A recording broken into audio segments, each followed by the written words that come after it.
Hey everyone, welcome back to Corporate Decoder, the place where we decode the secrets hidden within corporate filings. And today it looks like Fluor Corporation is giving us a peek behind the curtain with their latest report, maybe to show us how they are doing after a tough quarter, or perhaps to reveal some exciting new deals that could shape their future. Be prepared for some numbers that might make you raise an eyebrow, or maybe even do a little dance.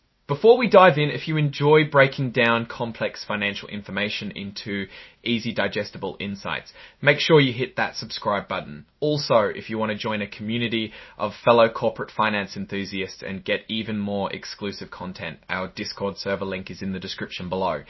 Alright, let's get straight into it. Fluor Corporation has dropped their latest update on August 1st, 2025. This isn't a full quarterly report like a 10Q, but more of a heads up, a current report that tells us what's happening right now.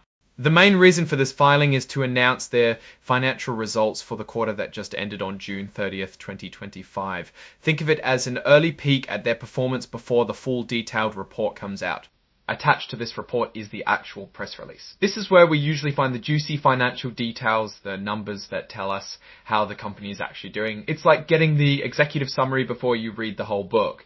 Now, the report also makes a point to clarify something important. It says this information and the attached press release aren't being seen as officially filed for certain parts of securities law and won't be automatically included in future filings. This is a common legal disclaimer to manage how this information is used and interpreted by investors. It means they're providing the information but with some legal guardrails. One thing Fluor likes to share, and it's pretty common in the construction industry, is data on their backlog and new awards. What does backlog mean? Well, think of it as the total value of work the company has been hired to do but hasn't completed yet. It's essentially a promise of future revenue.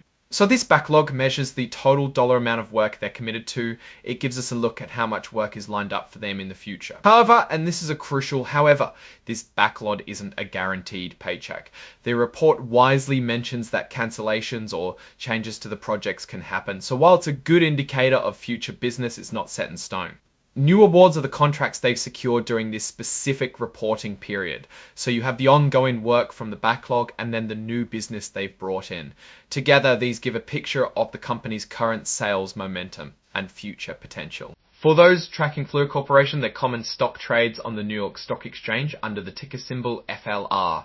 This is a publicly traded company you can buy shares of. Now let's talk about the actual financial results. While the full details are in the press release, the report itself focuses on the announcement of these results. In past filings like this, we'd be looking for key figures like revenue, profit margins, and earnings per share. For Fluor, these numbers are critical because they operate in a very competitive global market where project execution and cost management are paramount. Imagine managing massive infrastructure projects worldwide. Any slip up in estimates or project delays can have a significant impact on their bottom line. For instance, if their backlog saw a significant drop compared to the previous year, it could signal that they are securing fewer new projects or losing out to competitors. Conversely, a growing backlog, especially with higher value contracts, would indicate that their sales team and project bidding are effective. We are always looking for growth in new awards and a healthy, stable backlog to predict future success. When we look at Fluor's typical performance, they often deal with large-scale projects in areas like energy infrastructure and government services. The success of these projects hinges on accurate cost forecasting, efficient project management, and navigating complex regulatory environments. If their results show improved profitability, it suggests they are getting better at managing these inherently risky projects. If, however, their profit margins shrink, it might mean they are facing higher costs for labor materials or are perhaps underbidding to win contracts, a strategy that's not sustainable long term. This filing also notes that it includes an interactive data file formatted in something called inline XBRL. Think of this as a way to make the financial data more accessible and easier for computers and analysis tools to read and process. It's part of the move towards making financial reports more transparent and efficient. In my opinion, Fluor Corporation, as a major player in the engineering and construction industry, faces constant challenges. The global economic climate, commodity prices, and geopolitical stability all play a significant role in their project pipeline and profitability. This August 1st announcement is a snapshot, and while it may contain positive news, we'll need to see the full quarterly report to get a complete picture of their financial health and strategic direction.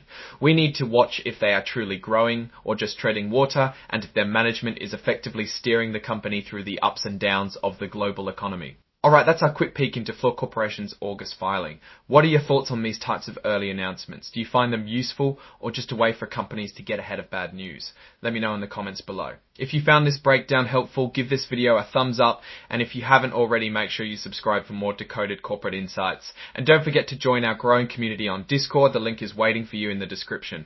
Thanks for watching, and we'll see you in the next Decode.